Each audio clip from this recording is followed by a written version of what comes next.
Acid based here with Marco. Acid based here with Frank. So we're here with Marina. I'm here with Sam. Acid based here with Samir, freight carrier sitting with Fook. Acid based here with Duke. Acid based here with Augie. Acid based here with Hector. Acid based here with Dayan.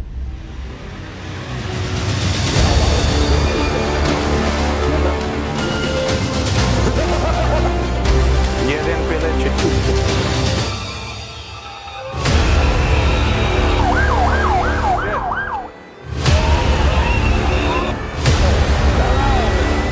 Yeah, go on.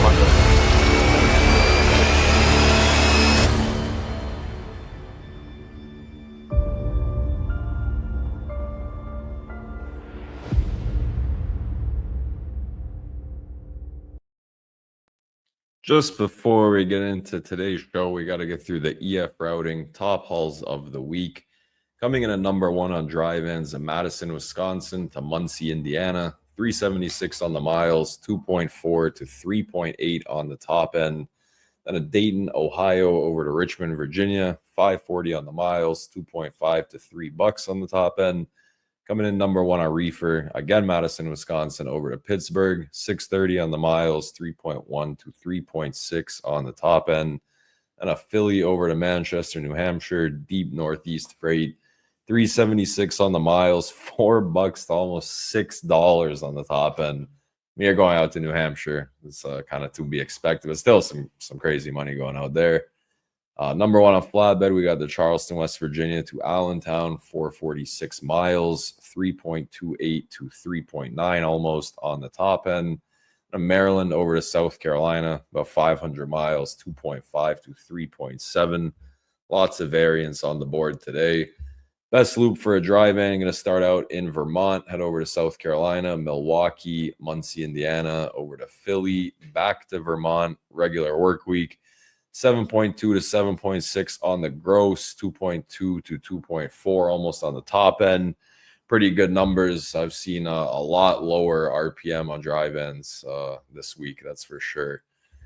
Coming into reefer, I'm going to start out in Minnesota, go over to Columbus, Ohio, then to New York, Allentown, Springfield, Mass, and back to Minnesota. Regular work week between $9,000 and 10.3 on the top end, almost $3 as a median RPM, pretty solid stats. And getting into flatbed, you got a Fort Worth, Texas, over to Lufkin, Durant, Oklahoma, back to Lufkin, over to Akron and back to Fort Worth. Normal work week between 9.2 and 10.3 on the flatbed side of things. That's it for the EF routing top hauls of the week. Let's get into today's show. Here with Hector. Hector, man, at the end of this trip, as it's coming to a close, I mean, what are your general impressions of Serbia? Beautiful women, good food, Hey, I mean, good beer. It's always the same. Food, Nice, women. nice trucks and trailers, or Nice trucks and trailers. pricolistas. Oh yeah, so you've learned some Serbian over the course of this week. Right? Of course, bro, I'm fluent now. You're gonna see a video on my social media about me talking Serbian. If you guys need any transportation services in Serbian, I'm your guy. I'm fluent now. Yeah. So I know how to say dobro veče. Dobro večer. Ja pričam srpski, brate. Ti priču sam. And I know how to say camion because it's the same stuff in Spanish and in Serbia. What And about trailer? this is pricoliza. So See, you're amazing, bro. I'm you do Serbian. speak Serbian. You can work. You're a dispatcher in Serbian. It's possible. I have the look. Yeah. Hey, we bought you the bag, man. I have the bag. You got the bag at least. Yeah, everyone. I mean, I got a haircut like 1 hour ago, and the guy. Yeah, I forgot to ask you about that. So, how did that experience go? Not speaking Serbian. I mean, you do speak Serbian, but I mean, how was it for you? Yeah, I got there. So I entered this barber shop, and I say, "Hi, how you doing?" And they was like, "No, They just no staring at English, no English, no Serbian." So you just didn't talk to them? So I just put You just my pointed at finger the picture? in a picture and Yeah, just said, sat down. and I sat down. Hey, but you look great, man. So obviously it works for you.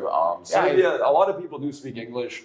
It's just the city that we're currently in is one of the cities where English isn't as available. I mean, if you're in Belgrade, if you're in Novi Sad, I guess maybe even in Niš, that you'll find a lot more English-speaking people, especially in Belgrade.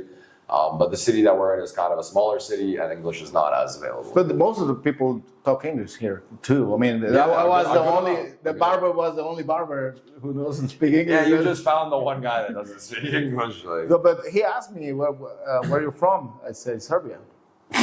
did you say that? You didn't say that. Yeah, he say, oh really? No, bro, I'm Mexican. Can you tell?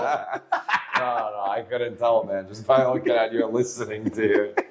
But I mean, let's go through some of the stuff we've done, man, on the transportation side of things. I mean, what are your impressions of the companies that have operations out here, back office, maybe some operations things?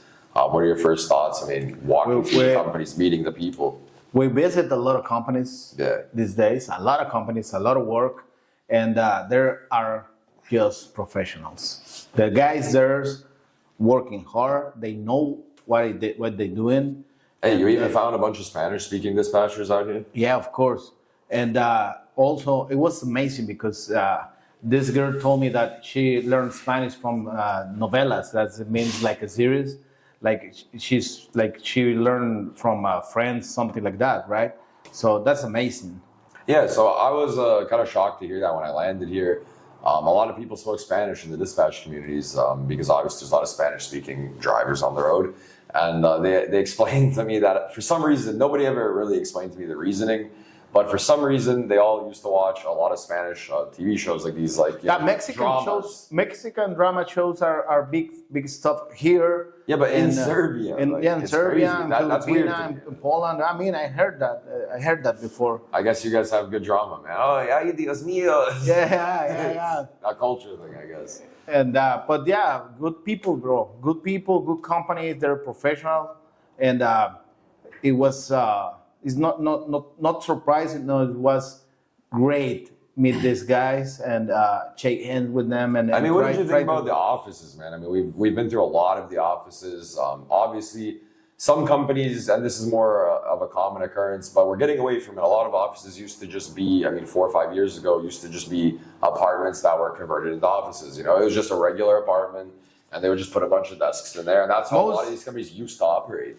And now, what do you think about the offices? I mean, you saw some of those offices were It's sick. It's because these guys take a lot of pride in the offices. So offices are amazing. They have all the setup, all the accommodation they need, all the technology, Someone of them had a gym kitchens. They have gyms. Also these guys has their own system, their own TMS and safety system that they develop. Were you kind of surprised? I mean, did you? I know obviously you're somebody that understands and you're more, involved in overseas stuff and in outsourcing stuff. But were you surprised to see the quality of work out here? I'm involved in overseas and on offshore, but I'm not surprised because it's one of the countries with the best quality and services in transportation services in the world. I think as far as dispatch, especially on the dispatch side of things, I think Serbia, from what I've been around, what I've experienced, and obviously this is the first journey, we're doing Serbia, but obviously I want to be able to go, to Bosnia, to Macedonia, to Poland, to Uzbekistan, to all of these different places, and we'll revisit my opinion when we get there. But from my opinion, I think we're one of the strongest dispatch outsourced countries in America. I can say that. There's a lot of good people over the world. I mean, you can... And that's not throwing shade at anybody else. I'm just saying. And like I said, when I start going to other places, I will revisit my opinion on this. But I'm going into my 5th year here. I've been through a lot of these companies, seen a lot of I just want to applaud the effort they put in. I mean, I don't know if they're I can say they're the best because I have so many friends over the world that they're doing a great job. No, of course. But I will say that I applaud the commitment, the professionalism, and all the things that they're doing to keep their company running, because it's hard. So yeah, I mean, being a carrier the last 2 years, 24 months, 36 months has been nothing short of a challenge.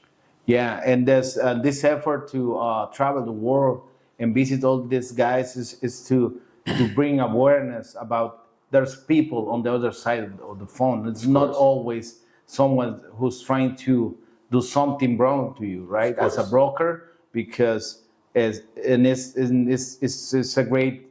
a pleasure to me to come here and have this experience, and I can't wait to visit more places soon enough. Yeah, no, I mean, same, man. Honestly, I feel, very blessed to have the opportunities that we have to be able to be firsthand in these locations, in these offices with these people.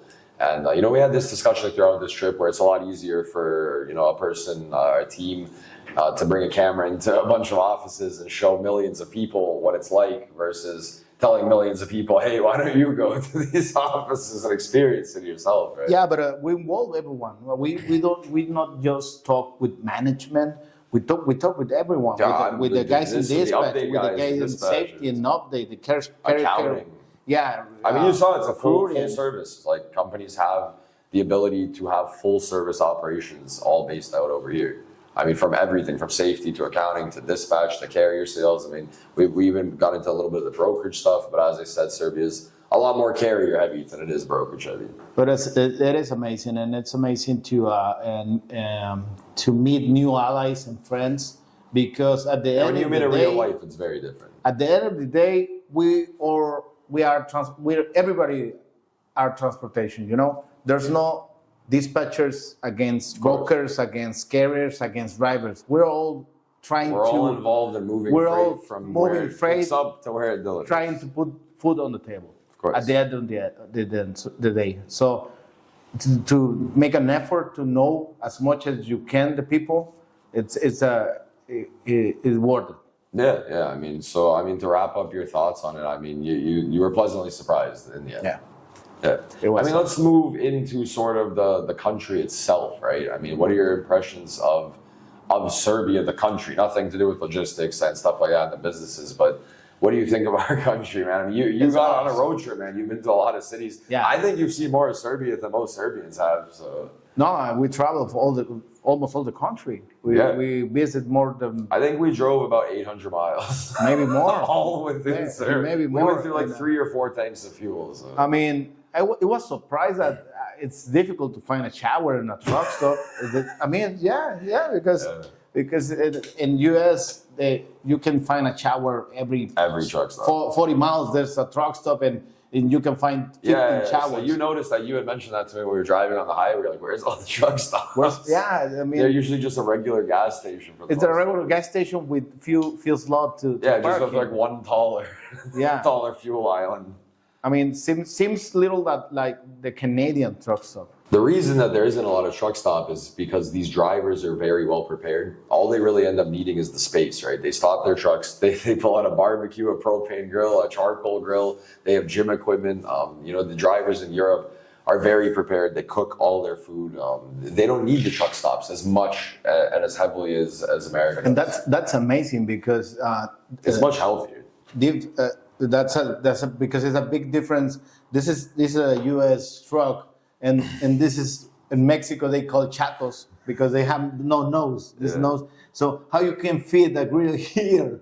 It's No, they have insane. like those side things. Yeah, like, they yeah, just yeah. pull out of the boxes. I mean- Yeah, I saw the one viral picture of the guy ended up pulling out like a whole table, and he had like a feast out of his truck. And so that's why you didn't see a lot of truck stops. Showering, I don't know. I need to maybe go interview her dad and just ask him like, hey, how you And shower? 800 miles, I find 3 showers. Yeah.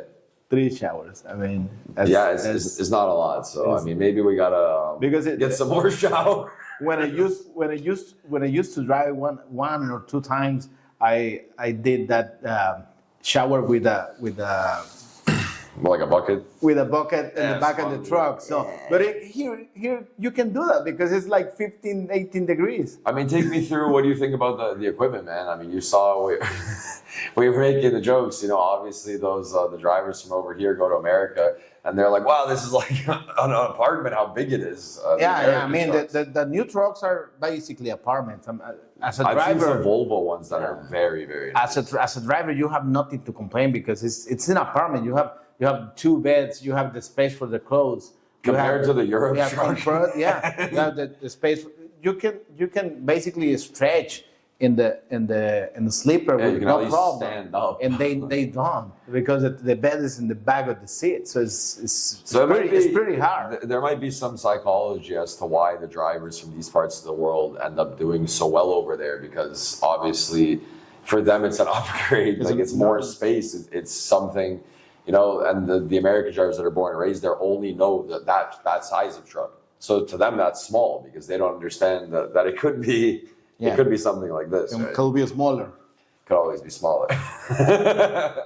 But I mean, take me through Serbia, man. What's your overall impressions? You know, the food. Let's go through the food. Obviously, we've Okay. eaten a lot of food on We this ate trip. a lot of food, but yeah, We've been my- lucky, my- you know. We had a very good hospitality from all the companies we visited. A lot of us took us to some very nice local restaurants and Yeah, my favorite the Kara Giorgio Jeva. Karageorgieva. Karageorgieva. Very close. You're almost there. Take us through. Explain what it is, man. Kara Giorgieva is a chicken Chicken or pork? or pork with the stuff in it. It's traditionally supposed to be pork. Like cheese and bacon, right? Kaimak, yeah. Yeah, kaimak. And they roll it and they fry. You can mix with just a a fry. deep fried It's a- roll. yeah, it's a roll of meat fried. You can mix You it. can't so go it's, wrong. Deep so- fried meat with cheese. I mean, So it's really food is awesome. Drinks are a awesome. lot of grilled meats. Yeah, a lot of A lot of vegetables. I mean, take us. You like the cucumbers, tomatoes. How's the quality of food? You know, compared to quality of America? food is very, very impressive.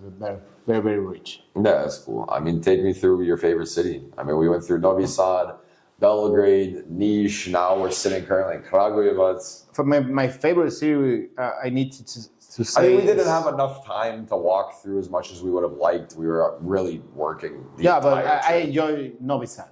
Novi Sad is honestly, I don't want to offend anybody, but Novi Sad is where, you know, my family's from and stuff, and that's where I spent about 2 years since I came out here.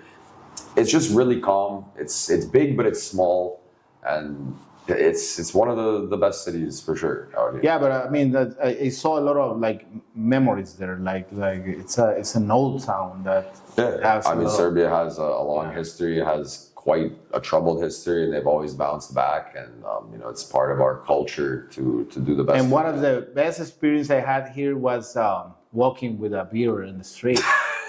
Yes, you can't do that, without get caught by the police. Yeah, you so can't do that in the you're- state, and you can do that in Mexico. Yeah, so you are allowed to walk down the street and drink a beer. I mean, that's That was awesome. that's one of our freedoms.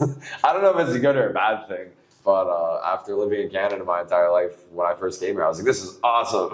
Because what else are you doing when you're walking somewhere? Nothing. You might as well drink a beer. Like, Yeah.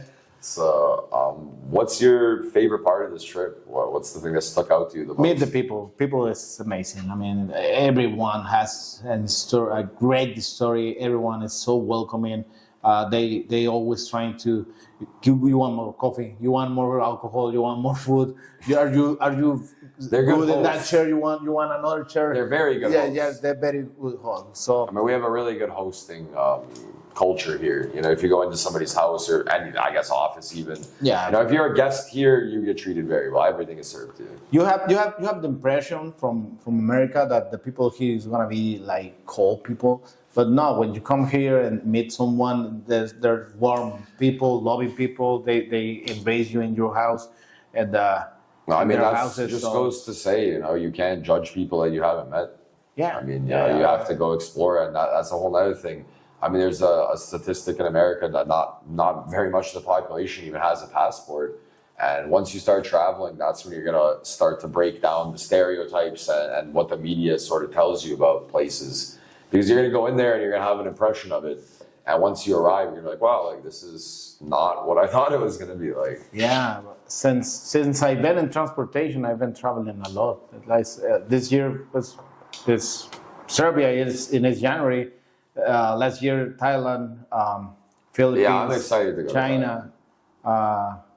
I went to. Oh, you went to China? Korea. I went to China. Okay, We tell went to me Bangkok. a little bit about China. How was China? China is amazing, but I was afraid when I got to customs. I'm Because I got to customs and they checked my passport and they said, you know what, stand there. So they put me out of line and I was, picture me behind the bars, Mexican 50 years. yeah, that would be a good that was a scary moment in my life. So let's go over what our plans are, the Acid-Based Podcast plans for 2025 regarding, the future projects. Well, I mean, we still have few cities few countries to visit here in Europe. Of course. I mean, this is not going to be a one and done situation. This is our roadmap. It's in a start because I got in just 2 videos, I got 250,000 views. Yeah. Yeah, Because I mean- people are interested in these topics, and another cool thing is, so I was born and raised in Canada. You were obviously not born and raised in Serbia, but the people are more willing to watch content when it's people that weren't born and raised there, because it's the same thing when somebody says, "Oh, my country's the best." You tend to say, "Okay, yeah, of course you think that it's your country," but when you have foreigners and people, They already have the experience, and we came fresh to experience the country, and we can tell them firsthand. we can tell them how they would feel if they came here being, a foreigner. Yeah, but what's next for us is maybe Poland. Yeah, I'm thinking, either it's probably going to be Skopje, Macedonia. Just location-wise, is very close. I'm thinking maybe Sarajevo, Bosnia. Again, Montenegro. just very, very close by. These are things very drivable, very easy to get done. We definitely have Uzbekistan. That's going to be something we want to do is pretty soon. Very soon. So Uzbekistan, Poland, and that's pretty much our next 5 massive projects. These are not small videos. These are time-consuming. These are productions. So I mean, 5 projects could take us 5 months, could take us 5 years, but I hope it's not going to be 5 years. I hope all the people who has trucking companies or trucking service companies in these countries reach out to us, of course, so we can meet them, shake hands, make new friends, and yeah, of course. I mean, as this gets going, that's something I'm very excited for. We got very lucky that obviously I've been here for a few years. I've met a lot of people. We had a lot of really great people. So, and even there's people that even I've been here a long time and I'm in this industry really into it. We met a bunch of companies I've never seen or heard of. So obviously it's a great chance for them to get their name out there and for people to know who they are and do business with them. And it's a great chance for us to be able to experience, meeting their teams and how they operate. And I hope as we keep going with this projects that, we end up having our schedule with, packed, jam-packed. And I mean, we didn't do anything besides work for the entire time we've been but here. it was amazing. It was amazing. I will change nothing of this trip. It was absolutely amazing. This trip and, meeting you and meeting JJ in real life, it was just, you can't explain it. I mean, the things we're doing and the things we want to do and are going to do and our roadmap for 2025 is, it's just, I don't know how to put it into words, man. I'm just happy to have you sitting in front of me, Yeah, I'm happy to. Well, that's it, Hector.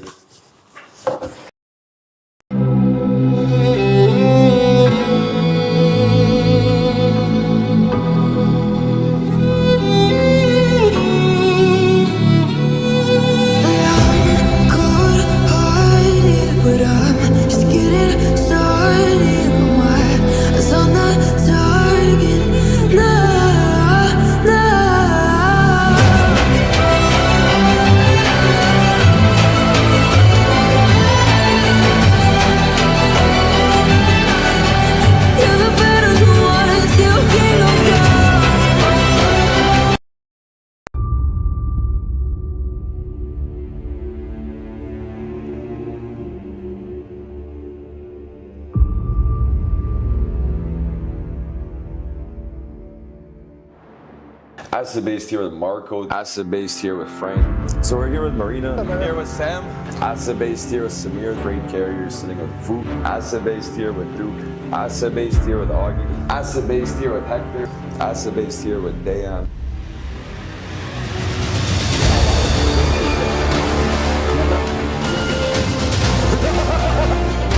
Jeden pileček.